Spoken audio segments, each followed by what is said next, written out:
back when I was younger, I tried to improve my confidence so much. And I thought to myself that if my body language were to exude confidence, then other people would just perceive me as being confident and they would respect me. So I started implementing all of these tips and tricks about confident body language that I just saw online, like having a good posture, having a deep projecting voice, making eye contact a bit more than the other person. All of these like kind of dominant traits.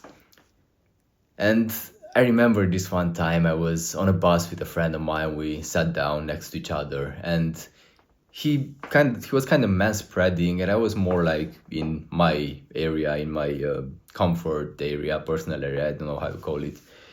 And he told me like, why do you sit like that? Like that's not very confident. That's not a confident body language. And I thought to myself like, yeah, I should man spread because that's the advice I heard online. So I did man spread.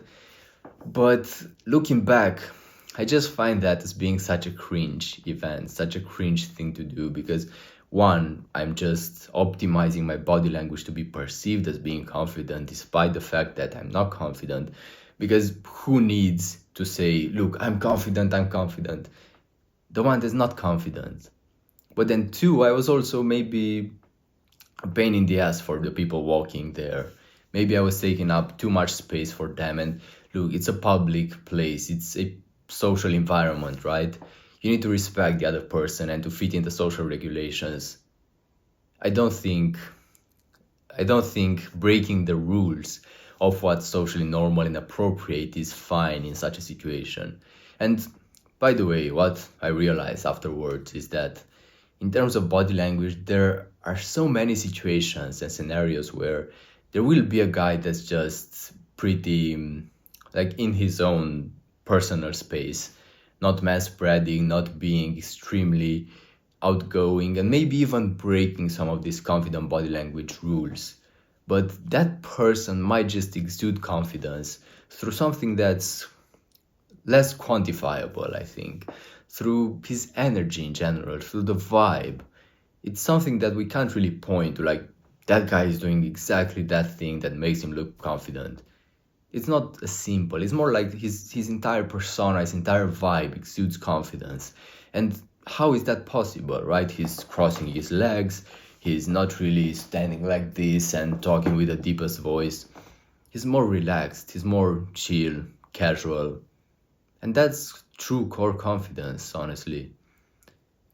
Now, having that said, I do believe that we should all tap into our confidence. And it's our mission to find that core confidence that's already in all of us, to remove our layers of insecurity and to start exuding that natural confidence. Because there is something special about a natural confidence. You see, natural confidence is not something that just screams, I'm confident, validate me. No, it's not like that. It's more like, I'm chill and I'm very, very secure with myself. I don't need you to validate me. This is me, take it or leave it. I'm fine either way. This is the way we are naturally supposed to behave. Now, there is always a cringe side to this, as I said. The people, and like me from the past, the people that try to exude confidence through like manual, logical, step-by-step approaches. They just try to implement everything to perfection, just watch tons of videos online, they study body language and confidence and all these cues in order to be able to replicate them. But there is a very, very big difference between someone that just tries to do that and to replicate confidence and someone that just is confident. Because someone who tries to replicate this, it screams, it's too outgoing, it's too over the top. It's just, the insecurity is able to, like you are able to see the insecurity in these persons. I'm sure you've encountered a lot of these people throughout your life, especially the men. But as I said, the confidence that's actually authentic and natural and as it should be, that is way more relaxed, that is way more chill. That's just embracing everything. Composure, right? Non-reaction. Like if you take one of these guys that wants to be perceived as being more confident than he is, and you scare him with something, he's just gonna react like a little child, like, like that's just like a bomb that's ticking all the time. Persons like that feel so much pressure, and you might relate to this. I know because I've been there. You feel so much pressure because you have to tick every single box in order for this perfectly confident persona to be perceived by others. But in opposition to that, in contrast to that, if you were to just be confident at the core and project that to the outer world, you would just be able to do anything you want, really. You could just try to blend in, and people would still perceive you as being confident. Because these things are not only about the visual. These things and confidence in general is more like accumulation of several factors that are recognized by everyone, because we just are able to tell which persons are truly confident and which persons are just faking it. And if you were to be able to tap into your core confidence, well, you would have something that few people have. And as I said, everyone acknowledges true confidence and everyone respects true confidence. That's something very rare. 99.99% of people are not truly confident. A lot of them are trying to fake it. But if you were the one who managed to tap into that truly, you are at the top of the hierarchy, honestly. And I don't really like comparing ourselves to others and saying that, yeah, I'm better than that guy, I'm at the top, I'm the king. But like, truthfully, you should see yourself as being at the top already, because you are at the top of your own life. Like, from your own subjective perspective, you're the most important person. You should respect that.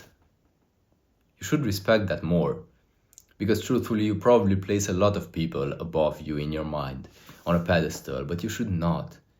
You are the most important person. You need to be a bit more arrogant. If you're this logical, calculated, shy, reserved introvert, you need to be more outgoing and more arrogant. You don't need to respect people more. People that are already arrogant, of course, the advice for them is gonna look very different. But the advice for you, you need more arrogance. You need more confidence. You need to think less. Yeah, overthinking, and honestly even thinking in general, opposes true confidence, because thinking blocks flowing. Flowing allows confidence to occur. You need to flow first of all. If you're trying to over optimize everything, like, look, even me in these videos, like, if I'm trying to be perceived in a certain way, I'm just gonna mumble all the time. And every single time a bit of a thought of how I could optimize what I'm saying crosses through my mind, I just tend to mumble. But instead, if I allow myself to flow, the speech is very coherent, and you can probably just sense this in my body language, in my projection of my voice, in everything that encompasses me. You can just tell when someone is having a lot of thoughts through their head in comparison to someone that's just flowing, because flowing is natural, flowing is congruent in every part of you, not only your body language, not only your voice, not only your eye contact, but you as a whole. And that's what we want for you. That is true confidence. And that's when you don't need any body language advice, because the only body language advice you need is that you must tap into your core confidence. It all comes down to that.